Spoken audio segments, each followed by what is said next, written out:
Zonja dhe zotrinj, mirë se vini në edicionin qendror informativ. Bashkë do të njihemi gjerësisht me zhvillimet kryesore. Do ndalemi padyshim tek zhvillimet e fundit në kohë reale ku turizmi dhe mjedisi janë temat e diskutuara në takimin e parë të organit këshillmor pranë prefektit të qarkut. Të pranishëm drejtues institucionesh, intelektual dhe kontribues ndër vite nga shoqëria civile. Sipas prefektes Sevisa Ushaj, takimi në prag të sezonit turistik dhe përmarrjen e masave dhe forcimin e bashkëpunimit ndërinstitucional. Është zhvilluar në ambientet e prefekturës së Qarkut Vlorë takimi i parë i organit këshillimor pranë prefektit të Qarkut. Në fjalën e saj, prefektja e Qarkut të Vlorës Sevisa Ushi konfirmon se në këtë mbledhje të parë kanë marrë pjesë drejtues institucionesh, intelektual dhe kontribues ndër vite nga shoqëria civile, ku së bashku janë ndarë ide, mendime dhe këshilla me fokus dy tematika, turizmin dhe mjedisin. Duke qenë në prag të sezonit turistik, ky takim sipas Allushit kishte për qëllim marrjen e masave dhe forcimin e bashkëpunimit ndërinstitucional. Të gjithë ata përfaqësues të pranishëm ditën e sotme kanë dhënë ide, mendime, këshilla lidhur me dy pikat kyçe të cilat ne menduam të trajtojmë në këtë mbledhje të parë, turizmi dhe mjedisi. Duke qenë sepse jemi në prag të sezonit turistik për të treja bashkitë turistike në qarkun e Vlorës. Nga kjo mbledhje e parë, ne kemi marrë një sër këshillash të vyera prej gjitha këtyre personaliteteve të qytetit të Vlorës, ku së bashku me stafin e prefekturës do t'i integrojmë në planet tona të punës në mënyrë që të jemi sa më bashkëpunues, jo vetëm institucionalisht, por me të gjithë ato personalitete që kanë kontribuar në jetën social, kulturore, ekonomike, infrastrukturore e më gjerë të qytetit të Vlorës.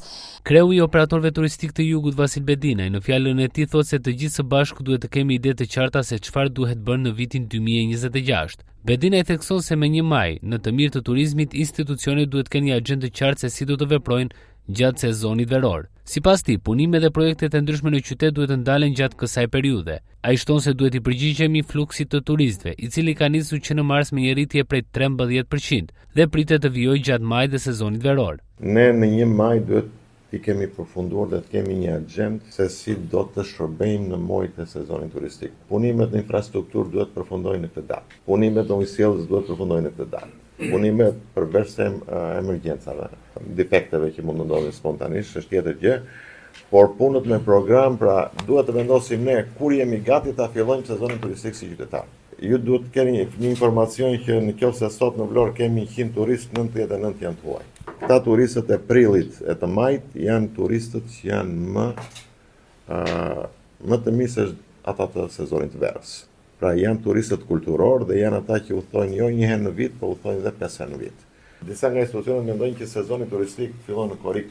Ka kaluar ajo periudhë. Nuk është më korriku, po është 1 maj, prilli, marsi, prilli. Ju si drejtues e këtij bordi duhet në bashkëpunim me të gjitha institucionet, të pastrimit, të ujësjellësit, të rrugët, të infrastruktura, transporti urban, të gjithë themi në datën 1 maj apo 15 kurdo që ta vendosni juve, ne duhet jemi vetëm në shërbim të turistit, jo në shërbim të defekteve apo të punëve publike që ka nisur dikur dhe kur do mbarojnë. Çfarë turizmi do flasim, çfarë punë të mira do bëjmë kur ne vazhdojmë në prill, kur do mbarojë ujësjellësi dhe mbas ujësjellësit kur do shtrojmë këto rrugët që janë bërë, i themi në vlonjatë të çarçaf. Puna në turizëm është zinxhir.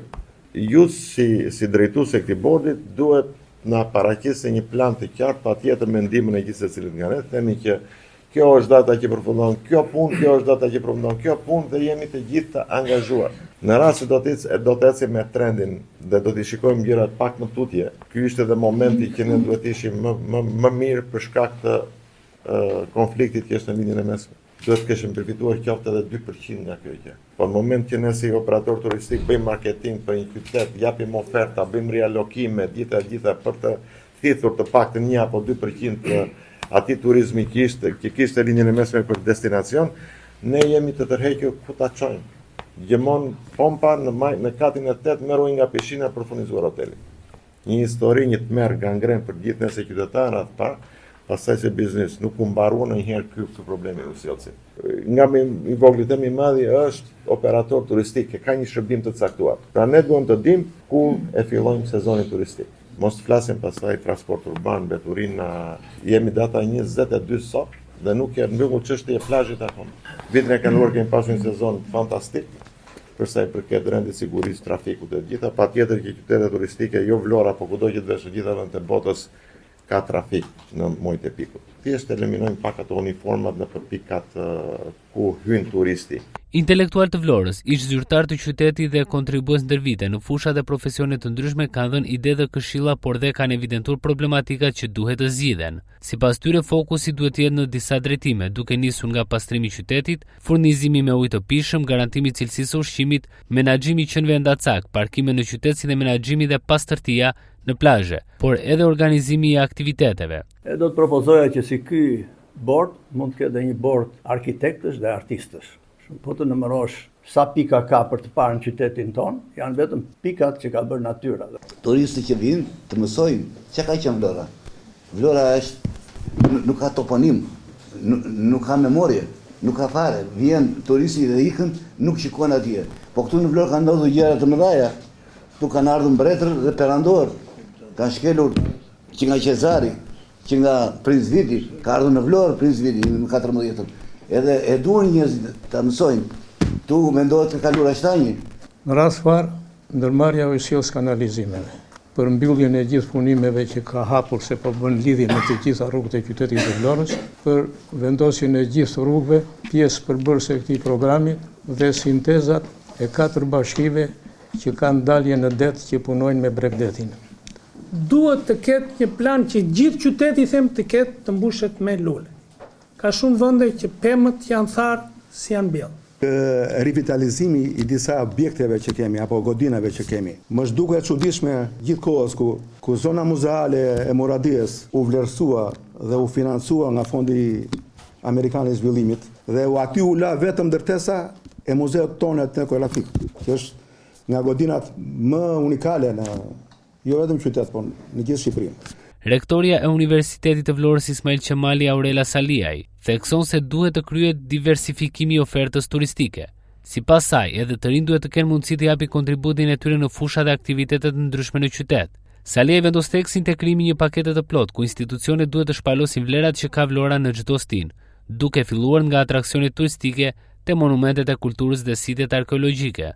Diversifikimi i ofertës turistike në Vlorë. Çfarë ofron për turistët Vlora, ndërkohë që ka shumë potenciale se çfarë mund të ofrojë. Aktualisht ofron kulinarin, detin dhe diçka nga jeta e natës, besoj tek argëtimi. Ndërkohë që neve kemi shumë resurse, kemi shumë histori. Territori i Vlorës, aq histori sa ka territori i Vlorës nuk ka asnjë pëllum vendi tjetër në gjithë Shqipërinë. Dhe është një histori të cilën jo vetëm duhet ta reklamojmë dhe duhet t'u përcjellim brezave të rinj që po vinë, por duhet ta përdorim edhe si aset turistik, sepse është jashtëzakonisht shumë interesante. Nëse tregohet në mënyrën e duhur edhe për të huajt që vinë dhe vizitojnë për Shqipërinë. Kemi pika arkeologjike pafund që janë të njohura, po edhe shumë edhe pak të njohura, kemi shumë që janë pak të njohura dhe akoma më shumë që janë pak të kuruara.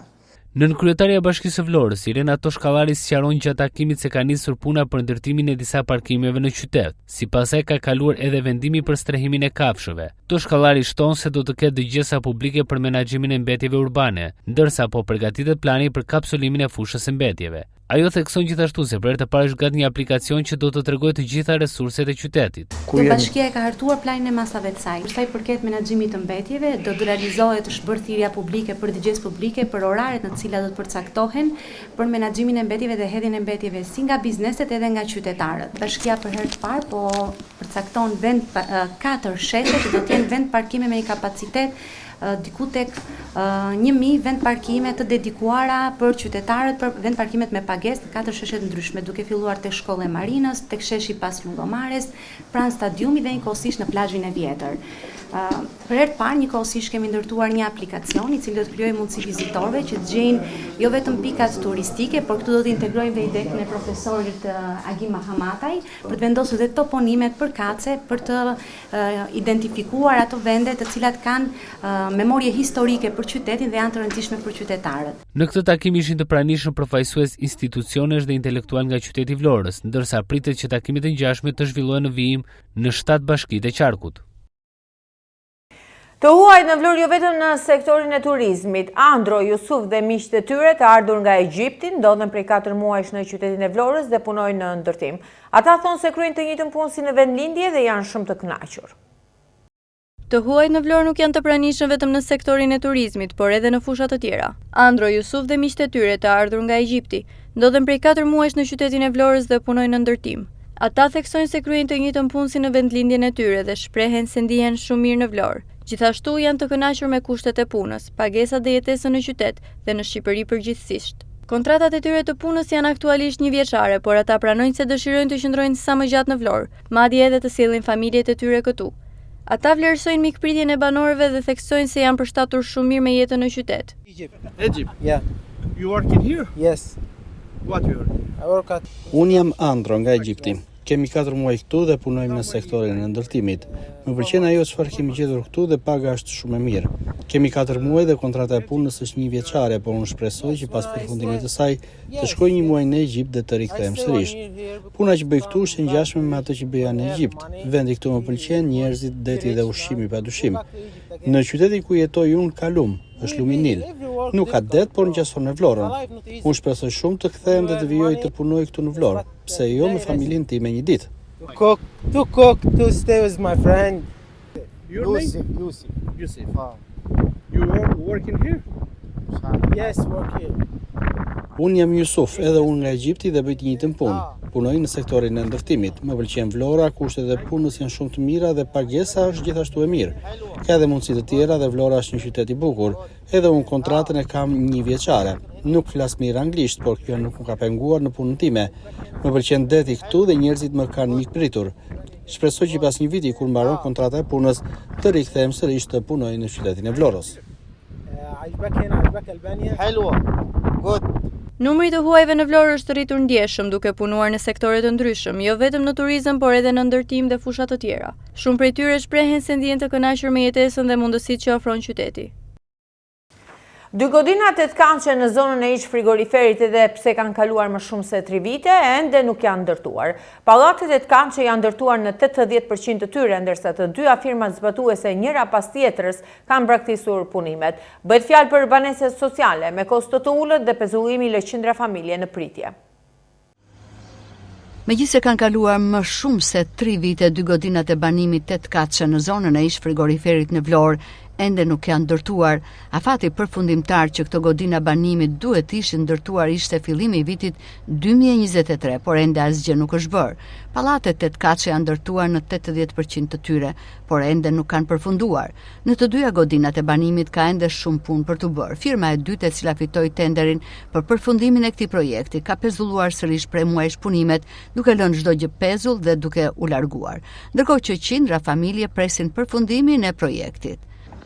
Prej më tepër se 3 vitesh, me qindra familje të cilat janë të pastra, ata të cilët i janë shembur pronat, çifte të reja, banorë të Vlorës, në ndihmë ekonomike e të tjerë, po presin me padurim për të parë nëse enti kombëtar i banesave do t'ja dalë që më në fund të ndërtojë 2 godinat e banimit 8-4, të cilat janë në zonën e ish frigoriferit. Një projekt ky i pezulluar tashmë prej 3 vitesh dhe siç mund ta ndiqni nga pamjet pa shpinës time duket që godinat kanë ende shumë punë për të bërë. Në vitin 2022 nisi për herë të parë puna me afat rreth 1 vit për përfundimin e godinave të këndshme të banimit, të cilat do të ushtoheshin 2 pallateve të tjerë të ndërtuara në zonë. Firma e cila fitoi tenderin pas 2 vitesh nga nisja e punimeve u dorëzua, më pas kërkoi një kosto më të lartë për përfundimin e projektit, pasi ishte rritur çmimi i materialeve të ndërtimit dhe nuk e përfundonte dot me atë kosto. Enti kombëtar i banesave shkëputi kontratën me të. Disa muaj më pas një tjetër firmë mori përsipër përfundimin e punimeve, por edhe ajo brenda vetëm 2 muajve punë braktisi projektin. Ndërkohë në 2 godinat të këndshme të banimit nuk kanë përfunduar lidhja e sistemit elektrik dhe furnizimi me ujë të pishëm. Godinat të këndshme janë ndërtuar si strukturë, por vetëm kaq. Ende duhet të plotësohen me 2 ere dritare shumë prej banesave, ndërkohë që shumë punë ka dhe për rehabilitimin e territorit. Kujtojmë që këto banesa jepen me kosto të ulët nëpërmjet kredive me 6% interes që paguhet 3% nga përfituesit dhe 3% nga Bashkia Vlorë. Banesat jepen për një kategori familjesh si çiftet e rinj të pastrehet, përfituesit e kempit dhe ndihmës ekonomike, komunitetin rom dhe egjiptian, si dhe të shpronësuarit. Pas një pezullimi të gjatë, duken se kanë rinisur punimet për projektin Dua të luaj në Vlorë, i cili parashikon ndërtimin e 2 fushave sportive, por numri i ulët i punojësve në teren, si dhe ritmi i ngadalt i punimeve, ngrë një situatë me pikpyetje serioze mbi përfundimin në kohë të këtij projekti të rëndësishëm për qytetin. Pas një kohë të gjatë pezullimi, por dhe lajmeve të herpasershme të përcjella në Blu Televizion, duket se ka rinisur sërish punimet në projektin Dua të luaj, që ka të bëjë me ndërtimin e 2 fushave sportive në zonën e ish fushës aviacionit në qytetin e Vlorës.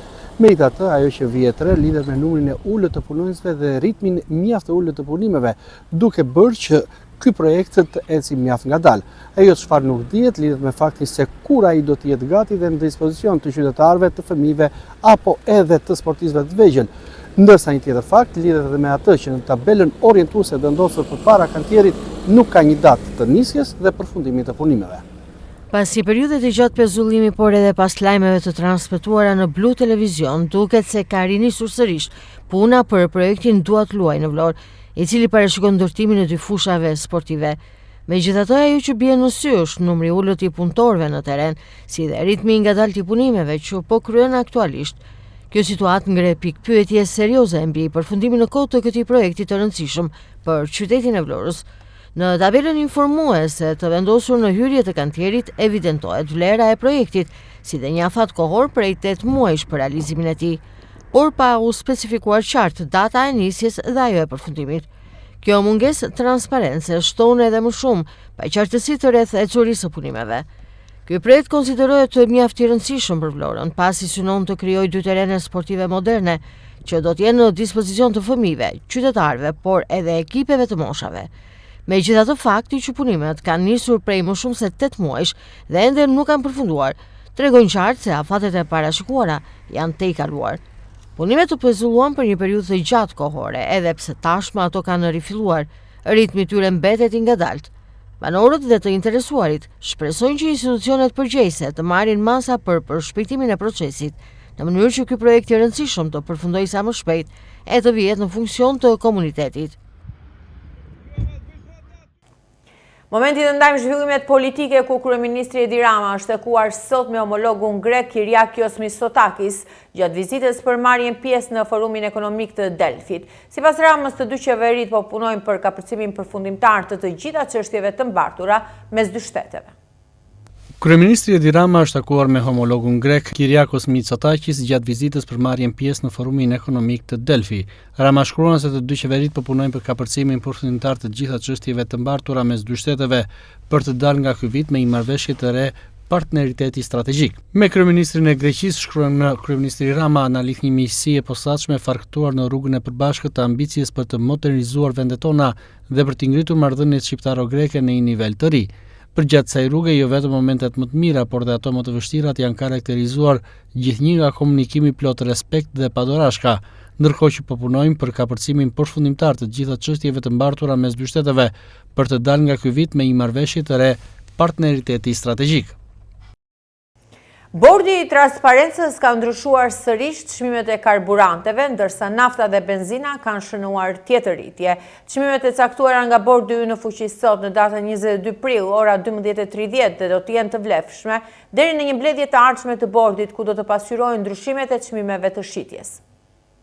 Bordi i transparencës ka ndryshuar sërish çmimet e karburanteve në vend. Çmimi i shitjes me pakicë 9 produktit gazoil i standardit SSHN 590 do të jetë jo më shumë se 202 lek për litër, ndërsa i shitjes me shumicë jo më shumë se 190 lek për litër.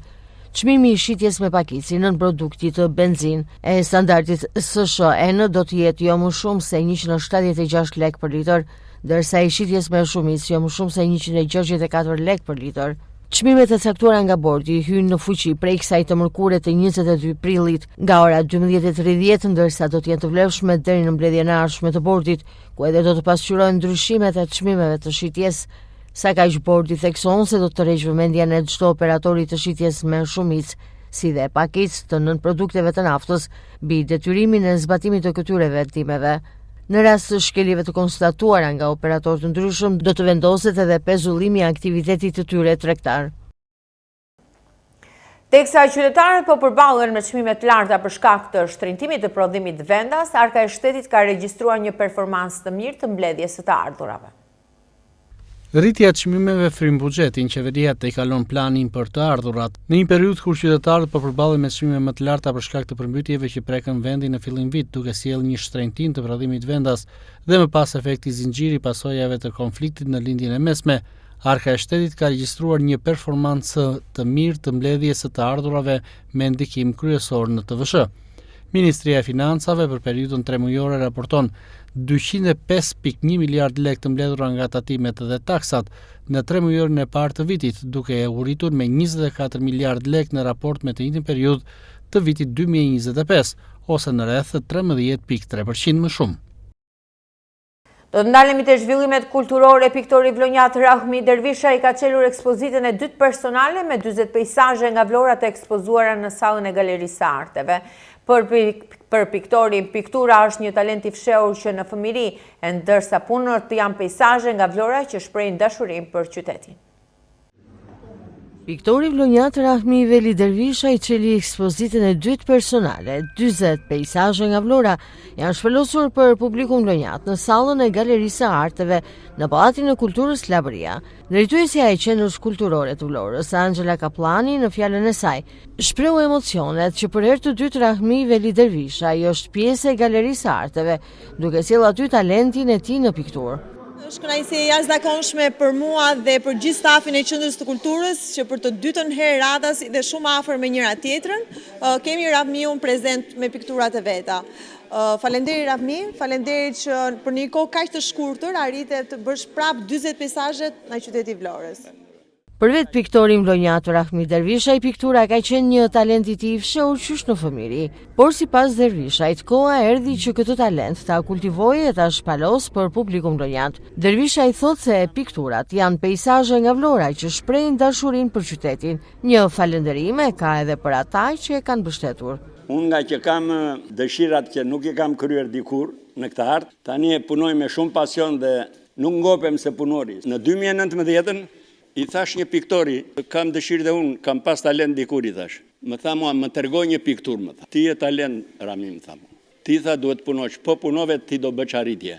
Dhe ky është Edi Kojani, që më ka marrë mrapa mua në çdo event, në çdo i kam shumë detyrim moral. Ardashësit vlonjat të cilët e kanë parë nga afër këtë ekspozit vlerësuan talentin e piktorit.